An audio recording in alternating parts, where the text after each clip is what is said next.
Bien, tal y como les habíamos prometido, está con nosotros Andy Daguarre, un prestigioso economista nuestro de República Dominicana, de quien me honro ser amigo, para que analicemos algunos temas de interés colectivo. ¿Cómo estás, Andy? Muy bien, Adolfo, un placer después de tanto tiempo sin vernos de compartir contigo aquí. Tú me sacas los pies, pero nada, se te No. quiere. Mira, hermano, quisiera comenzar poniendo en contexto.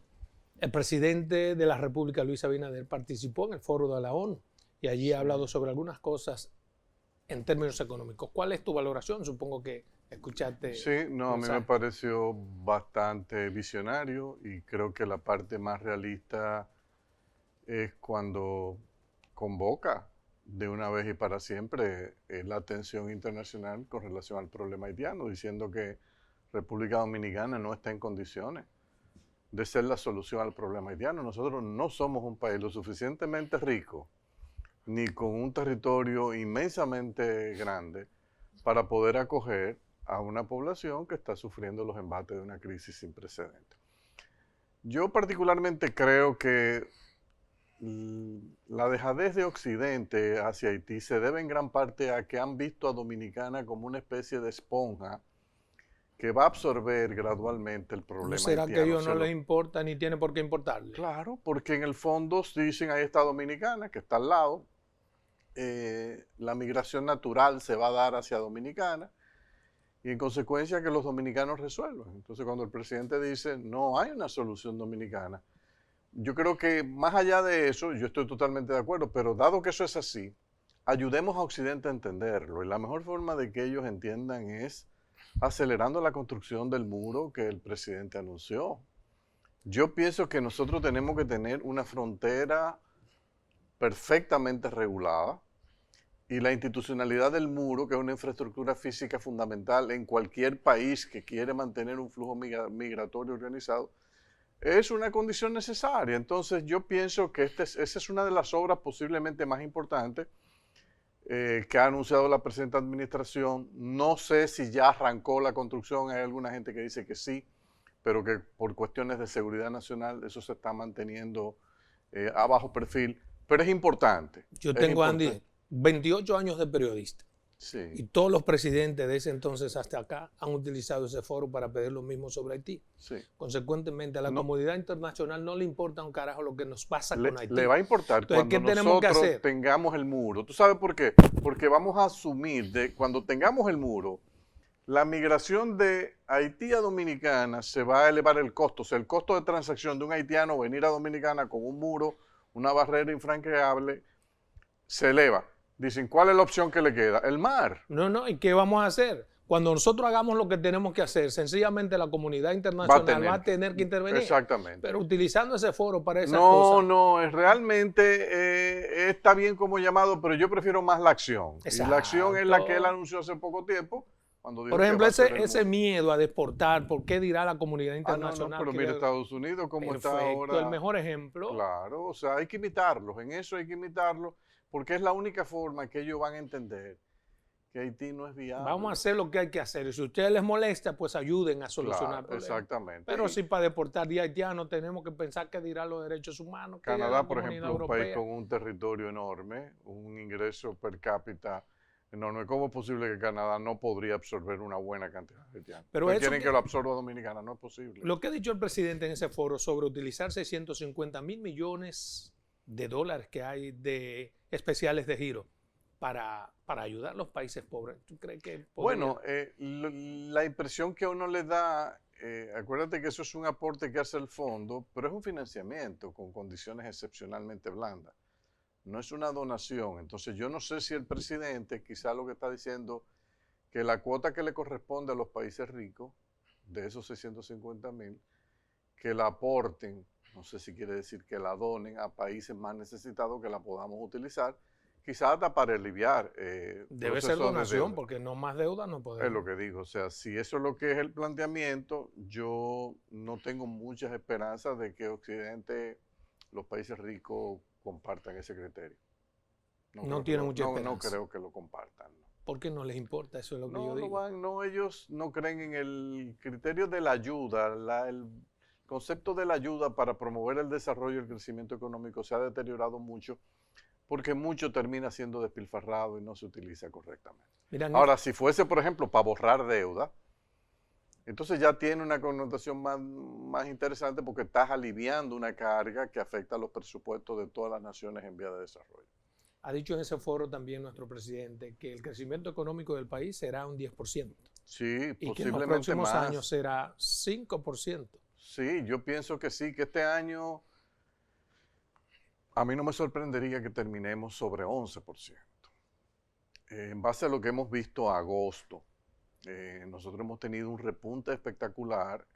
Claro, una parte es basada en el bajón del año 2020, producto de la crisis, y era normal que hubiese inicialmente un rebote, pero además del rebote, ya tenemos recuperación. Si tú comparas los niveles de ventas que las empresas dominicanas le están declarando a la DGI, de enero a julio del año 2021, están cerca de un 17% por encima de enero a junio del 2019, que fue un año bueno. Entonces, eso te está diciendo a ti que ya nosotros sobrepasamos el umbral de lo que nos robó el COVID. Ya sobrepasamos eso y estamos en franca recuperación y ya creciendo a un ritmo acelerado. Podría decirse entonces que la administración económica por parte del gobierno ha sido Claro, buena. y porque no ha cambiado mucho con relación a la que veníamos ejecutando en la administración del presidente Danilo Medina, que apoyó a los sectores que necesitaban ayuda. El presidente Abinader hizo lo mismo, intensificó en un momento y al mismo tiempo motivó con su discurso, y yo creo que eso sí es importante, motivó a la iniciativa privada. Yo creo que la República Dominicana hoy tiene un potencial para brillar en América Latina más importante que lo que tenía hace unos años. ¿Por qué?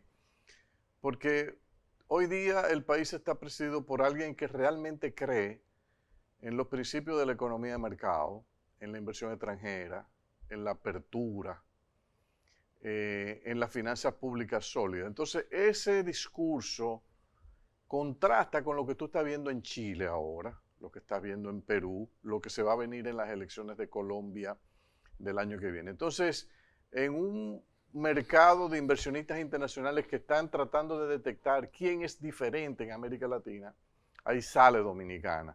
Si tú te pones a ver, Chile va a caer posiblemente en manos de la izquierda el año que viene.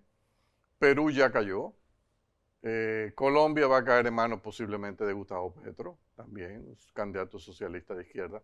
Entonces, Lula va a regresar a Brasil, aunque Lula, tenemos que decirlo con honestidad, es un presidente de izquierda, pero no es enemigo del mercado, es market friendly, es una persona que entiende el valor de la iniciativa privada. Pero tú te vas a Maduro, o sea, con la excepción de Ecuador en el cono sur, el mapa se ha hecho rojo prácticamente. Entonces, en el Caribe, tú ves a República Dominicana brillando con un presidente abierto, de economía de mercado. O sea, esto tiene un potencial de ser un paraíso para la inversión. Si tuviera que calificarla, la economía dominicana en estos momentos, entonces, ¿cómo la pondrías? ¿Cómo la calificarías? Oh, muy bien, muy bien. Si tú me dices de entre 0 y 10, hoy día nosotros damos entre 8 y 9. O sea, yo pienso que nosotros vamos muy bien porque incluso algo que ha sucedido, Adolfo, y ya sí, eso sí es un tema que va a implicar cambios para la definición de política. Nosotros teníamos previsto un déficit fiscal este año del orden del 3 al 4%, la parte del sector público no financiero, que cuando tú le sumas el déficit del Banco Central, lo consolida, te da cerca de 5, 5,5. Alto, pero mucho más bajo que el 9.3 del año pasado, consolidado. O sea, había un esfuerzo notable. Pero ¿qué ha pasado? El gobierno ha tenido problemas en la ejecución de la inversión pública. Hemos visto unas trabas institucionales que le han limitado la capacidad de inversión al gobierno. El gobierno tenía un presupuesto como de 120 mil millones. ¿Qué tanto ha afectado esto? Porque veo que sí, es un máximo común a todos los economistas. Bastante. La inversión del gobierno. Sí, lo ha afectado porque habían presupuestado 120 mil millones. Yo creo que al ritmo que van a terminar en 55 mil. O sea que tú tienes 65 mil millones de subejecución. Eso es más de un 1% del PIB que tú te estás ahorrando. Si a eso tú le sumas que el gobierno ha superado todas las expectativas que tenía de recaudaciones, ha recaudado bastante bien. Tú vas a tener una situación a final de año donde el déficit del gobierno posiblemente no llegue al 1% del PIB. Pero además un ahorro y tenemos deuda. Claro, entonces tú tienes ese dinero. ¿Qué está haciendo el gobierno hoy día? El gobierno, el dinero que está recaudando y que no está gastando, lo deposita en el Banco de Reserva. El Banco de Reserva se llena de liquidez, pero ese es un dinero que para el Banco de Reserva tiene costo cero, porque el gobierno le deposita y el Banco de Reserva no le paga interés al gobierno. Pero para la economía en sentido general, para nuestra deuda, eso no es dañino. Porque Bueno, lo ideal es que si tú te endeudaste, inviertas en obras de infraestructura física. Hay mucha gente quejándose que dice, vemos que el brazo de la inversión pública del gobierno está paralizado. Nosotros podríamos este año haber crecido 13, 14 si la inversión pública hubiese jugado su rol. Por ejemplo, Perú y Chile este año. Pero con todos esos entuertos que encuentra el gobierno, entuertos, digamos, para claro, poder. Bueno, el problema es que hay una serie de legislación, un marco legal que está totalmente atando de mano al gobierno. O sea, el gobierno quiere cumplir al pie de la letra la ley 34006. El mecanismo de la ley que aprobó la alianza público-privada también es sumamente lento, burocrático y restrictivo. Entonces, el gobierno anuncia obras. Tú ves que el presidente a cada rato te está anunciando, vamos a hacer tantas obras. Pero al final, cuando chocan con la realidad, dice, bueno, ¿y cómo que lo vamos a hacer? Bueno, la ley dice que hay que hacer esto. ¿Y o sea, qué hacer? En tiempos de Balaguer, cuando Balaguer anunciaba, él daba un discurso el 27 de febrero. Y decía, ahí vamos a comenzar la carretera. En el momento en que le estaba diciendo eso, los Gredar estaban entrando. Pero no estaba la 340-06. Claro, exactamente. Entonces nosotros lo que tenemos es que tratar de adaptar esa ley 340, ir al Congreso. Y en una coyuntura como esta, darle al presidente de la República un poco más de poder. ¿Por qué? Porque aquí, por ejemplo, el año 2020 había necesidad de arrancar 3 o 4 obras grandes para estimular la economía. ¿Cómo se le puede dar ese poder al presidente? ¿A qué te refieres? Haciéndole un bypass a la ley, diciendo al Congreso, miren, para estas 5 obras el presidente puede contratar consorcios que se consoliden, que la puedan ejecutar y lo va a seleccionar. Para eso habría que modificar la 340. Claro, tiene que modificarla, pero ¿quién que la modifica? Es legal. Si el Congreso hace una... No lo hicieron para la compra de los medicamentos. Hacerle un traje, y eso es lo que Luis no busca, hacerse pero traje un momento, no, el traje hay que hacérselo al país, no al presidente. Porque si tú eliges un presidente cada 4 años, yo pienso que nosotros tenemos que confiar en la persona que se eligió. Claro. Entonces vamos a darle la oportunidad. Ah, no, nosotros no podemos porque se nos puede escapar. Bueno, si se escapó, ese es su problema. Pero vamos a darle la oportunidad porque el país está primero y nosotros necesitábamos un fuerte empuje. Por ejemplo, esa autopista del Ámbar. Queremos desarrollar toda la costa norte. Mira, olvidémonos de la costa norte mientras la comunicación de Santo Domingo a Puerto Plata no tome 2 horas. El día que logremos eso, que es lo mismo que tenemos de Santo Domingo a Punta Cana, entonces nosotros vamos a poder hablar de grandes inversiones de capitales de Santiago, invirtiéndose en toda la costa norte, desarrollo inmobiliario, vamos a aprovechar todo el turismo de velero de la zona norte del país. O sea, hay un potencial sin precedentes en la costa norte, pero para eso tú tienes que mejorar la infraestructura vial. Andy, ¿es inevitable la reforma fiscal? No, te voy a decir por qué. ¿No es inevitable? No, no es inevitable. ¿Podríamos no hacer la reforma fiscal? Sí, te voy a decir por qué. Una reforma fiscal bien diseñada debería, dado el problema fiscal del país antes del 2020-2021, nosotros necesitamos entre 3 y 4 puntos porcentuales del PIB de nuevos ingresos. Estamos hablando en la vecindad de 200.000 millones de pesos. ¿Qué pasa? Si este año, 2021, nosotros vamos a terminar con un déficit en la vecindad de 1% del PIB del gobierno y el Banco Central 1.5%, tú tienes consolidado 2 y pico, bajando de 9.3%. O sea, un esfuerzo fiscal de 9.3 a 2.5, eso tú no lo ves en ningún país del mundo. Eso es una cosa realmente anormal. Entonces, sobre ese escenario, decir, bueno, ahora yo vengo con una reforma fiscal para recoger 3 puntos, 4 puntos del PIB de ingreso. La pregunta que yo le haría, ¿qué van a hacer con el dinero?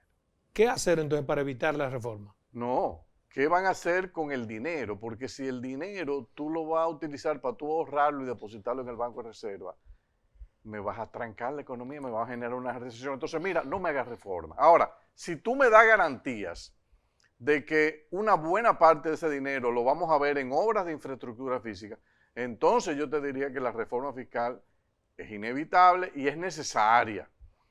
Y es fundamental para el crecimiento económico futuro del país bajo base sostenible en el tiempo. Ahora, a mí me preocupa mucho, honestamente, que el gobierno se lance en una reforma fiscal si no tiene resuelto el túnel para canalizar las inversiones públicas. Si lo resuelve, yo soy el primero que voy a apoyar públicamente esa reforma. Bien, vámonos a una primera pausa comercial, regresamos en 2 minutos.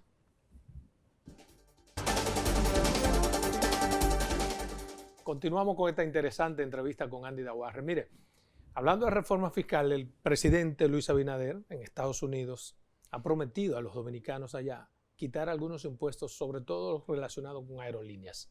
Momentos en que estamos buscando recursos, ¿es aceptable prometer quitar impuestos? Que son muchos. Yo pienso que el discurso del gobierno sobre la reforma deben dejarlo, no tocarlo públicamente por el momento, y deben dejarlo para el momento en que se vaya a anunciar lo que es la reforma.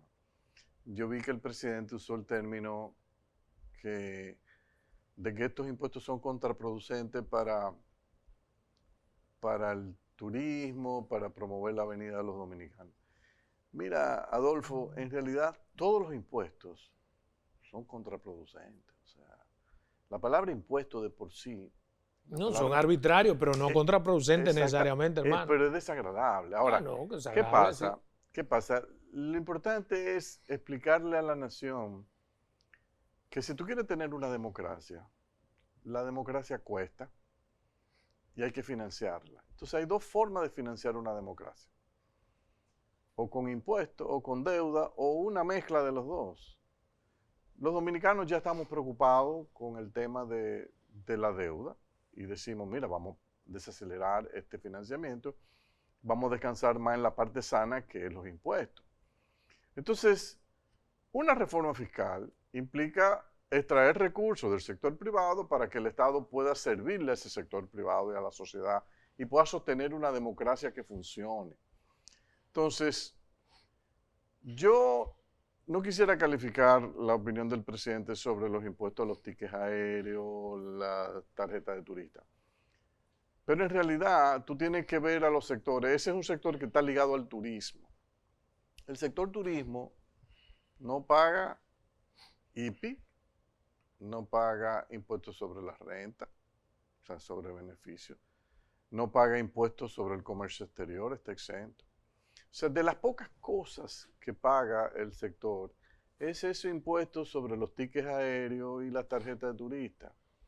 Yo no creo, no hay ningún estudio que revele que esos impuestos han desacelerado o son responsables del comportamiento negativo del sector turismo. El sector turismo lo afectó una campaña negativa. Pero él lo ha dicho como un beneficio, digamos, marginal al dominicano que está en el exterior y al turista. Sí, pero yo tampoco representa, perdóname hermano, esa tasa impositiva, la gran panacea como para afectar en forma determinante. Pero recuérdate que son ingresos, o sea, si tú tomas el impuesto sobre los tickets aéreos, pasaje aéreo más los $10, no es una suma despreciable. Aquí cualquier cantidad de miles de millones de pesos en una situación como esta se debe ponderar. Por eso te hice la pregunta, porque lo que estamos buscando recursos y desprendernos de aquellos... Yo siento que además, si vamos a comenzar a hacer exenciones, tú podrías decir, bueno, mira, hay países que el IVA, el ITEVIS,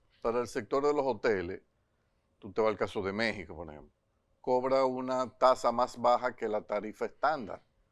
O sea, que ellos cobran un 8% de IVA. Alguien podría decir, bueno, pues entonces vamos a bajarle la tasa al turismo del IVA en los hoteles, en vez de un 18%, vamos a cobrar un 8%. Ese tema de la reforma fiscal, Andy, ¿debe ser discutido en esa cumbre que convoca el presidente o debe ser un asunto aparte por tratarse de algo tan especial? Yo lo que recomendaría, por lo que yo he visto en el resto del mundo y mi experiencia en República Dominicana con este tema, me ha enseñado que la estrategia óptima es que el gobierno, con sus expertos, posiblemente del exterior, se siente, elabore su propuesta, la simule, la afine, la discuta, la socialice internamente en el gobierno. Una vez esté socializada, lograr un compromiso de todos los ministros en apoyar esa reforma, entenderla, comprenderla, garantizar que la DGI, fundamentalmente, se sienta perfectamente acoplada e identificada con esa reforma, porque recordemos que la DGI es el brazo ejecutor de esa reforma. Y si ellos no han formado parte del proceso, eso se complica. Entonces, una vez tú tienes ese proceso agotado, tú puedes empezar a discutirlo a nivel de los sectores sociales organizados. Si tú entiendes que eso te puede ayudar en la aprobación en el Congreso. Si no te ayuda en la aprobación con el Congreso, entonces quizá lo óptimo es tú diseñarla, el ministro de Hacienda la anuncia al país, la explica al país y eso se somete al proyecto. O sea, que no favorece que sea discutida ahí. Bueno, si solamente favorecería que se discuta en ese Consejo Económico y Social, si eso me va a ayudar a la aprobación en el Congreso. Ahora, mi experiencia es No, porque el que es Consejo difícil, Económico no es congresista. es lo que te estoy diciendo. Mi experiencia ha sido que los empresarios y los grupos sociales organizados, generalmente cada uno va a objetar un pedazo de la reforma y cuando tú vienes a ver, No lo que aprueba te nada. queda es un disparate, un muñeco. O no aprueba nada porque Entonces, quiere complacer a todos. exacto. ¿Y qué es lo que tú vas a mandar al Congreso entonces? Entonces, si al final en el Congreso yo voy a tener la discusión, porque va a haber la discusión, va a haber vistas públicas, entonces quizá ahorrémonos una discusión. Ahora, en esto, el gobierno, yo siempre he creído que los poderes ejecutivos, cuando tienen control del Congreso, si están conscientes de que algo es bueno para la nación, tienen que ser capaces de convencer a sus legisladores de que eso es bueno para la nación y lograr su aprobación. Ha dicho el presidente, por ejemplo, tengo la garantía de que en esta reforma económica pagarán más los que ganan más. Pero ¿y cómo se puede lograr eso?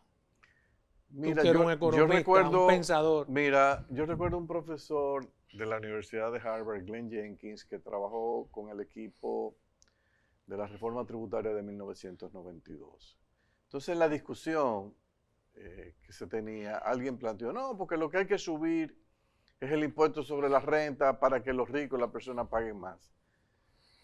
Y entonces Jenkins, con mucha sabiduría y mucha experiencia, le dijo, mire, eso que usted está planteando es lo mismo que usted coge una bicicleta y trate con esa bicicleta de llegar a la luna. Eso es un mito. O sea, recuerde que los ricos van a buscar mecanismos para evadirle eso. Entonces, O sea, no se puede materializar el país que cree que puede descansar en una recaudación donde paguen los que más tienen, paguen más, paguen más, y que esa va a ser el grueso de la recaudación, está perdido. Al final de cuentas, el truco es entender lo siguiente. El gobierno recauda, olvídate cómo recauda. Lo importante es qué hace el gobierno con el dinero. Si el gobierno se lo devuelve a los ricos, entonces sí tenemos problemas. Ahora, si el gobierno se lo devuelve a los más pobres, ya sea con vivienda, con subsidios, servicios hospitales, servicios de educación de calidad, asistencia social, está redistribuyendo un dinero que pagamos todos, ricos, pobres, clase media, y se lo coloca mayoritariamente a los más pobres. Pero no puede haber una posibilidad de hacer una reforma en la que haya menos impuestos Sí, y digamos que por el volumen claro. Mira, salgan beneficiados los ricos y los pobres. Yo te voy a explicar cuál ha sido el truco fiscal de la República Dominicana y lo difícil que se le ha hecho a los gobiernos entender. Yo tengo predicando esto, lo escribimos en un libro, el Programa Macroeconómico de Mediano Plazo en 1996. Nosotros le decíamos, cuando se lo presentamos, la primera vez a quien se lo presentamos fue al presidente Leonel Fernández electo. Le decíamos, mire presidente, la realidad en este país es que la DGI no tiene capacidad, ni la va a tener. para cobrarle el impuesto a las empresas como debe ser, el impuesto sobre la renta. Pero ¿por qué usted dice eso? Mire, en la DGI tenemos más de 243,000 estados financieros de empresas. Cada estado financiero de esas empresas tiene como 40 líneas. En cada una de esas líneas, las empresas pueden hacer manipulaciones para alterarte sus resultados y declarar pérdida. Tú te sorprenderías si te metes en la DGI y ves la cantidad de empresas que declaran pérdida. ¿Pero qué hacer, Andy? ¿Qué hacer? Se resuelve muy sencillo. Sí, exacto. ¿Cómo tú lo Nosotros le resuelves? planteamos, olvídese del beneficio. Usted no tiene capacidad para determinar si una empresa ganó o perdió dinero. Además, esa no es su responsabilidad. Eso no es problema suyo. Deje que el mercado... Ok, no olvidamos el beneficio. ¿Qué hacemos para resolver el problema? Los ingresos brutos por venta. Esa es la única variable. Pero eso también se varía, se manipula. No, eso no hay forma, porque ya todas las transacciones las tenemos agarradas por el ITEVI. Cuando yo te dije ahorita que las ventas habían subido un 17%, las ventas declaradas de las empresas, ese dato lo sacamos ¿Es de así un como formulario. las naciones de verdad fiscalizan su sistema No, económico? no. Hay países que te graban las utilidades, la mayoría. Yo estoy planteando para la República Dominicana un sistema basado en lo que es la realidad. Pero ¿por qué no hacer como hacen los países de Porque verdad? no tengo, porque me van a engañar. Por ejemplo, no, pero depende. Sí, dime. Por ejemplo, que hay un sistema penalista tan fuerte que el que evade el fisco sea criminal como en Estados Unidos. Bueno. Cualquier empresario, llámese como se llama en Estados Unidos, Sí, si evade el fisco, pero tú sabes vamos lo a que le pasa. vamos a simplificarlo. Aquí las zonas francas. Cuando las zonas francas venden al mercado interno, ellos pagan impuestos sobre la renta. ¿Tú sabes cuánto pagan? ¿Cuándo? 3.5%. Oye la tasa, una tasa baja. 3.5%, pero no del beneficio, sino de la venta que hicieron. ¿Por qué deberíamos grabar los beneficios? No, las ventas. La venta. Exacto. Entonces tú se lo aplicas a las ventas, porque yo puedo determinarte a ti, empresa por empresa, cuánto está ¿Y vendiendo. por qué algo tan aparentemente tan fácilmente explicado y tú tienes 20 años explicando? ¿Por qué no lo asume el Porque la gobierno, clase verdad? política no ha querido enfrentar al sector ¿Y por qué tú crees que la empresarial. clase política? Porque no va a pelear con el sector empresarial. Hay 50, 60 mil empresas declarando pérdida todos los años. Y te están burlando. Y tú lo permites. Y Y nunca, te reúnes con ellos. nunca he visto Pero te vas a sorprender. penas de 20 años por un empresario evasor. No, ni lo vas a ver. O sea, aquí Pero en el problema realidad, es ese, entonces. lo que debemos mover en un sistema sencillo, se lo estamos aplicando a la zona franca. Yo recuerdo una discusión con un ministro de Hacienda cuando yo le estaba explicando, Andy, ¿pero y dónde se aplica eso? Digo, pero aquí en tu país. ¿Cómo aquí? Digo, sí, la zona franca. Cuando venden en el mercado local, nosotros le cobramos 3.5% sobre las ventas. Entonces, ¿por qué razón, si la zona franca lo pueden pagar, el resto de los sectores económicos no lo pueden pagar? Hay un grito al cielo, que es el bendito anticipo. En esta situación No se económica, elimina. ¿conviene eliminar? Ahí con la reforma que yo planteo no habría anticipo porque tú vendiste en enero 100 pesos. En febrero tú me vas a pagar 3.5. Pero ahora mismo pesos. tiene razón de ser el anticipo. Ah, sí, porque eso es la única forma. A veces es el mecanismo que tienen los gobiernos de programar su presupuesto. Porque dicen por lo menos sobre lo que yo no he vendido. Claro. Y eso no es un absurdo. Bueno, Como el en realidad yo prefiero un impuesto sobre los ingresos no devengados, sino los percibidos del mes anterior, que tú me lo pagues el mes siguiente. Óyeme, ¿tú sabes cuál es la belleza fundamental de ese impuesto sobre las ventas que va a ser el impuesto al final sobre la renta? No va a haber impuesto sobre beneficios. Que las empresas dominicanas en lo adelante no van a tener necesidad de manipular sus estados financieros. Al no tener que manipular sus estados financieros, los ingresos, los estados financieros de las empresas van a ser transparentes. Al ser transparentes, van a ir al banco, le van a decir, bueno, caballero, muchas gracias por los servicios todos estos años. En lo adelante, yo me voy a financiar en el mercado de capitales emitiendo deuda corporativa, bonos, a tasa de interés a largo plazo más baja. En consecuencia, los bancos van a tener que dedicarse a prestar ¿a qué? A pequeñas. A partir de tus explicaciones podemos ver que es que la política lo permea todo. Esa componente empresarial con el sector político. Porque las explicaciones son tan elocuentes, tan simples, pero es que es simple. que bueno, no la aplican porque no quieren y nos jodemos todos. No, porque tiene un costo político alto. Ahora, ¿por qué es importante que la reforma? Yo le planteaba, cuando me pidieron en el 2016 que elaborara un proyecto de reforma y lo elaboré, le dije, mire, la clave de este proyecto es que todo el mundo reciba un pellizquito, que todo el mundo grite con esta reforma. Porque si solamente grita un grupo, usted no está haciendo justo. Ahora, yo le decía, y a los que hay algunos que vamos a pellizcar, que no tienen capacidad de recibir el pellizco, entonces lo vamos a compensar. Como ciudadano, yo lo que te puedo decir, a mí no me preocupa ni siquiera la reforma, sino que se haga con los cuartos de la bendita reforma.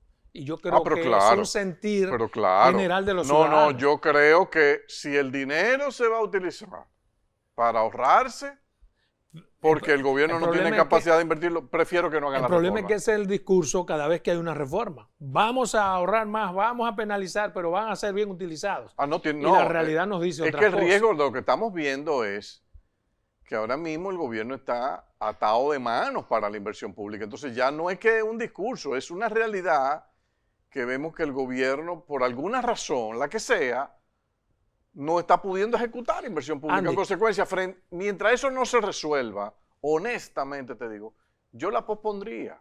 Yo no me metería en ese lío si tengo ese tranque, porque ¿qué es lo que voy a hacer? Le voy a mandar un dineral al Banco de Reserva. No es oportuna ahora la reforma. No, si no puede, es oportuna si logro resolver lo de la inversión pública. Pero si estoy atado de mano y no puedo gastar, el dinero va a ir a reserva. ¿Qué va a hacer reserva con el dinero? Lo va a prestar, ¿tú sabes cómo? No al 6, no, al 5, al 4%. Mire, algunos políticos han tenido una idea que a mí me parece descabellada porque no le veo la forma de aplicabilidad. Poner un tope a las inversiones de los gobiernos. Okay. Que el tope de inversión de los gobiernos se haga de manera constitucional. ¿Pero y qué es eso? ¿Y por qué? No sé, es una propuesta que bueno, ha hecho si ponen 6% del PIB yo estaría de acuerdo. Bien, vámonos a una segunda pausa comercial. Regresamos.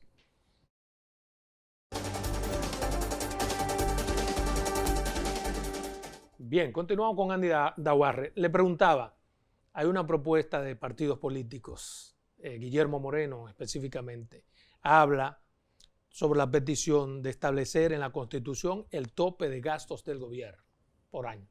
Algo que a mí me parece impracticable, pero usted es el economista. Bueno, no conozco países que lo tengan. República Dominicana, después de Guatemala, tiene el gobierno que menos gasta, 17-18% del PIB. En el año 1965, un premio Nobel de Economía, Arthur Lewis, examinó países en vía de desarrollo y planteó que países de este tipo deben tener no menos de 20-22% del PIB de gasto público. Yo pienso que a medida que ha ido pasando el tiempo, lo que uno ha visto y ve en la región y ve en el mundo y ve en las sociedades que admiramos los dominicanos. Aquí los dominicanos nos encanta la socialdemocracia europea nórdica y todo el mundo dice que Dinamarca, que Noruega, que Suecia, que eso es una maravilla. Pero nadie dice que ahí el gobierno gasta el 55% del PIB. Entonces, yo no creo que el problema viene por imponerle un tope al gasto público, honestamente. Yo sí creo que debemos tener una estructura mental de saber en qué se debe gastar, que el dinero que se recaude se gasta bien. Hay años, por ejemplo, como pandemia, o huracanes, terremotos, que sabemos que naturalmente el gasto va a tener que aumentar porque el gobierno va a tener que erogar partidas adicionales que no estaban presupuestadas. Entonces, si tú le impones un tope al gasto y no dejas una salvedad de que hay momentos que hay que darle margen de maniobra al gobierno, entonces, sin lugar a dudas, nos vamos a ver atados de manos. Yo no creo que la solución, honestamente, viene por ahí. Tú podrías decir que sí necesitamos una regla fiscal. Una regla fiscal y que esté limitada a ponerle un tope al financiamiento bruto de los gobiernos, eso sí. Mire, hay otra cosa que quisiera analizar con usted. Por ejemplo, este caso, el reciente caso Falcón. Cuando yo lo leí, veo que hay algunas debilidades que repercuten en el sistema económico y en la evasión fiscal. Sí. Por ejemplo, componendas entre empresas que venden combustible, que reciben el dinero en efectivo, que lo reciben por fuera. ¿Cuál es su valoración sobre que otras cosas hay que corregir también? Mira, Habla, perdóneme, de una relación de los narcotraficantes con las empresas de intermediación financiera. sí. Si usted lee ese expediente, se da cuenta esa confabulación, el sistema económico y la evasión fiscal que debe Mira, ser corregida. República Dominicana no es diferente al resto de los países de la región, con algunas excepciones. En este problema que enfrentamos, que dinero proveniente de actividades ilícitas termina permeando la política. Parte del problema, Adolfo, yo lo estaba Permeando la estudiando. economía es lo que me preocupa, no Sí. que permee la política, porque ya está Sí, permeada. bueno, Pero dándole la pero- madre al sistema económico con pero- evasiones. sí, pero sucedía con el alcohol en Estados Unidos también en los años 20, o sea, cuando estaba prohibido. Por eso el le digo, dinero ¿qué hacer? fluía. ¿Qué debemos hacer? Bueno, yo te voy a contestar esa parte, pero déjame abordar primero Bien. la de, quizá la que más le preocupa a la gente, es que dice, ¿cómo podemos lidiar con esto del dinero de actividades ilícitas que está permeando los procesos electorales? Miren, la razón fundamental es que nosotros hemos montado un sistema donde salir elegido o electo en este país resulta exorbitantemente caro. ¿Y por qué resulta caro? Primero, porque el periodo de campaña es largo. Y segundo, porque yo le permito a los candidatos utilizar todas las vías posibles para proyectar su imagen durante un tiempo que es demasiado largo. Yo hice un análisis comparando lo que cuesta salir electo en Chile a un diputado con relación a lo que han dicho los diputados que han salido electos, que dicen que aquí le ha costado. La diferencia es abismal. Tú dices, pero ¿y por qué salir en Chile electo cuesta el 10% de lo que le cuesta a un diputado en República Dominicana? Bueno, ¿qué descubrimos? En Chile el periodo de campaña para un diputado es 60 días. Los primeros 30 días no se puede anunciar en diferentes áreas. Está prohibido el anuncio en televisión. Solamente se puede anunciar en prensa, en las redes sociales y en la radio. Tiene una hora asignada, un espacio asignado en la franja electoral en la televisión pública, que es gratis, que él puede ir a exponer ahí sus ideas. Entonces, los chilenos han logrado, por ejemplo, Piñera ganó la primera vuelta en Chile y el gasto total de él fueron $7 millones en un país tan grande como Chile. Los candidatos en República Dominicana, tú le dices, no le da el dinero. O sea, es un tiempo mucho más largo, invierten en todo. Ahora, Piñera no se podía anunciar en la televisión. Yo nunca he entendido cómo alguien para ser diputado invierte 50 millones y si tú sumas su salario mensual durante los 48 meses que le toca, no llega a 15 millones. Bueno, porque ¿Cómo tú inviertes 50 para ganar 15? Porque tú asumes que esa va a ser la única fuente de ingresos. ¿Cómo así? La única. Ah, bueno, porque yo asumo. Sí, porque y no se supone que es así como debo asumirlo. Bueno, lo que pasa es que nosotros vivimos en un país de hipocresía de arriba abajo. Nosotros queremos, por ejemplo, que un ministro dé un servicio eficiente a la nación con un salario neto de 223.700 pesos mensual. Y nos hacemos la ilusión de que, oye, qué bien, qué maravilla de ministro tenemos. Nos estamos engañando. ¿Y por qué? Porque un ministro bien preparado, con capacidad, pregúntale al sector privado cuánto debería ser su remuneración. Bueno, en el sector privado. No. ¿Y por qué? Por eso es que Singapur está donde está y República Dominicana está donde está. Sí, pero, En Singapur, un ministro, para que tú tengas, tú lo puedas anotar ahí, al mes, es pues ya desarrollado. Pero Lee Kuan Yew tenía la visión de que yo necesito los mejores hombres y mujeres en el gobierno. ¿Y eso se paga? $110,000 al mes. Perfecto, pero si tú agarras, porque si tú lo comparas con Estados Unidos, con Singapur, quizás sí, pero si tú agarras 235, $300,000 versus los 20,000 que gana el ciudadano promedio, también es a los 223,000 pesos que gana. Exactamente, con relación a lo que gana un ciudadano promedio. Quien te está manejando una deuda, el que te está manejando una deuda de $60,000 millones y un presupuesto de $1 trillón, Tú no puedes pretender que, mira, vamos a pagar. Es que no es así. Aquí, por ejemplo, la gente se escandaliza por lo que gana el gobernador del Banco Central. Oye, el salario del gobernador del Banco Central en República Dominicana es más bajo que lo que ganan la mayoría de los gobernadores de otros países. O sea, tú tienes que entender que al gobernador que está supervisando al resto del sistema bancario, tú no le puedes poner un salario de miseria. Es verdad, pero Entonces, tiene que ver la realidad económica de está cada bien, país. pero Un hombre ganando pero 900 entonces, mil por eso- toletes versus un ciudadano promedio que gana 20,000. sí. Es suficiente, Andy. porque Bueno, los yo te muchachos Dios estoy los diciendo ve. a ti que si nosotros queremos traer lo mejor al Estado para que se sirva bien, tú tienes que sincerar eso. Entonces, Tú lo no te mismo- emplearías en el Estado por yo 600 no mil pesos. puedo, yo no puedo, No, porque no honestamente no puedo, yo no tomaría ningún... No encaja. Yo me quedo como lo que siempre he sido, un consultor.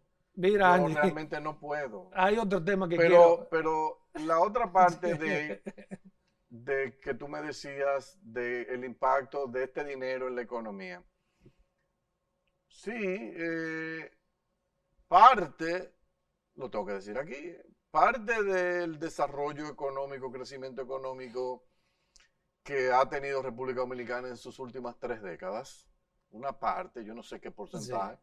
pero se lo tenemos que acreditar a esa economía informal montada en actividades ilícitas. Entonces eso, Miami, ¿de dónde salió Miami?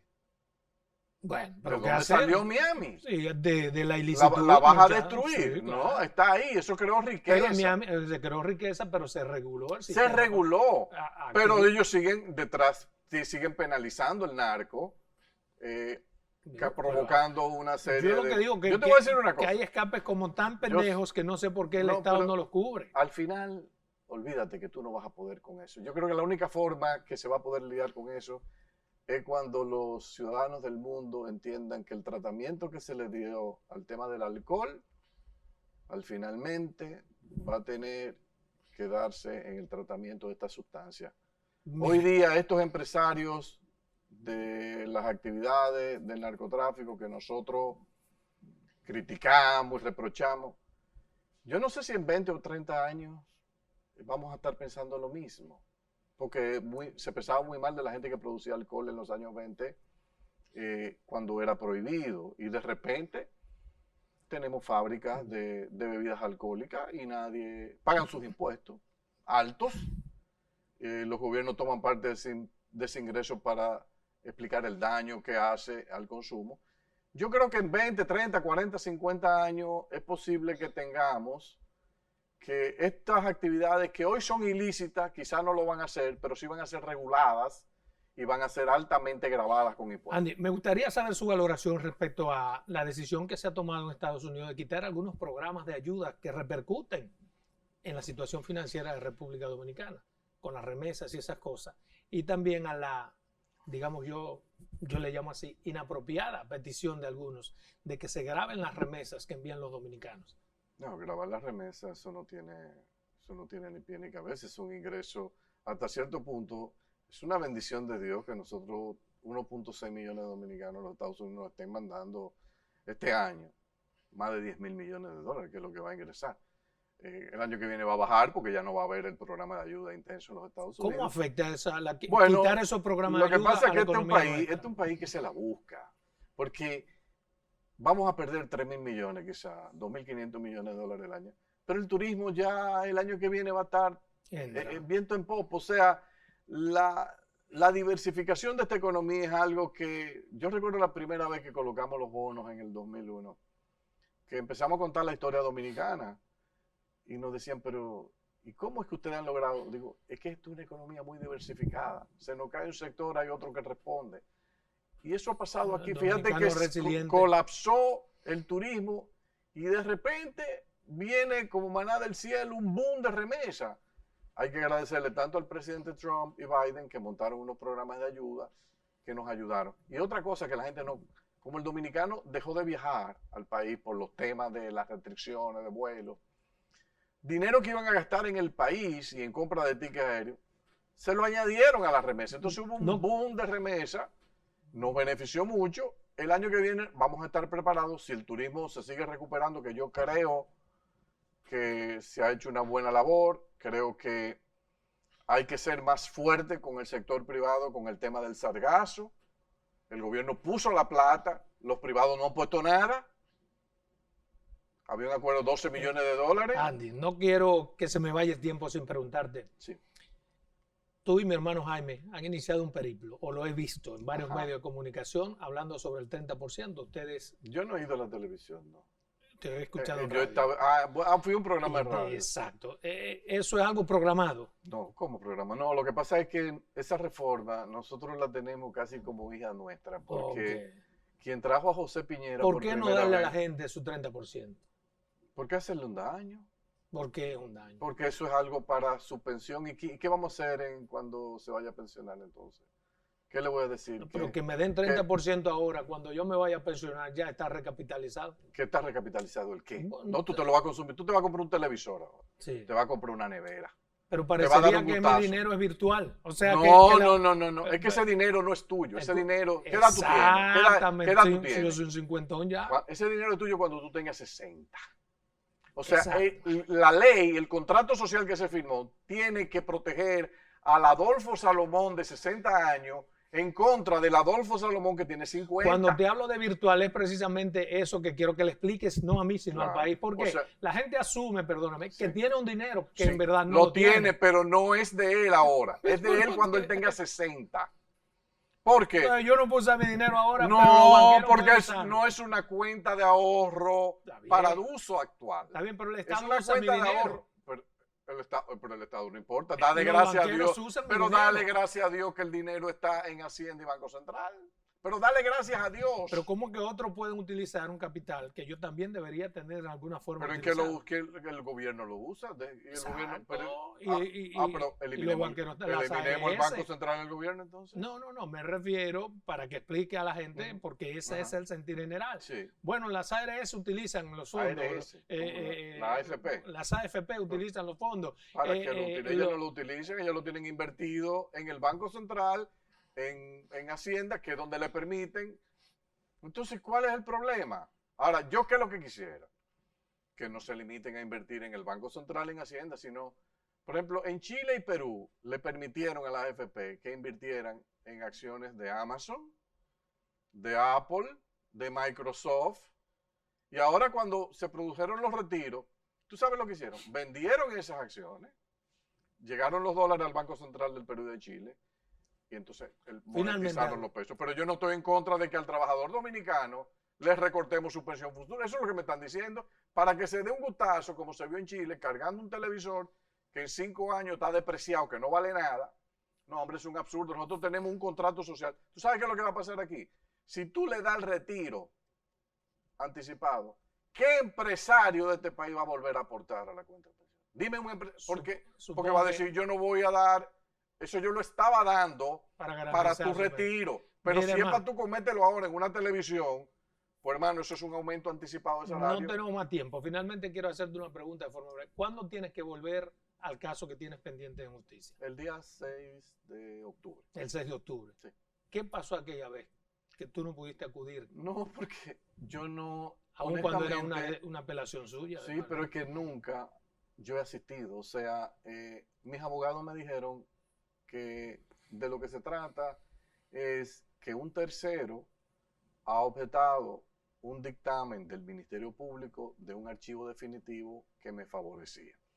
Entonces mis abogados me dijeron, ahí deben estar presentes la persona que objetó el archivo, ahí debe estar presente el Ministerio Público y debemos estar nosotros como representantes tuyos. Esto es una cuestión eminentemente técnica. Tú no haces nada de más. Si tú vas, tú no puedes ni hablar. Tú tenías que estar ahí presente. No, pero me dijeron eso. No, pero espérate. Yo no fui. Esa situación se presentó en la primera ocasión que se suscitó. ¿Tú temes algún desenlace con Hubo ese como caso? 4 o 5 audiencias la cuarta, en el primer juzgado de instrucción, y la jueza dijo que yo no tenía que estar. ¿Temes algún desenlace en tu contra en ese proceso?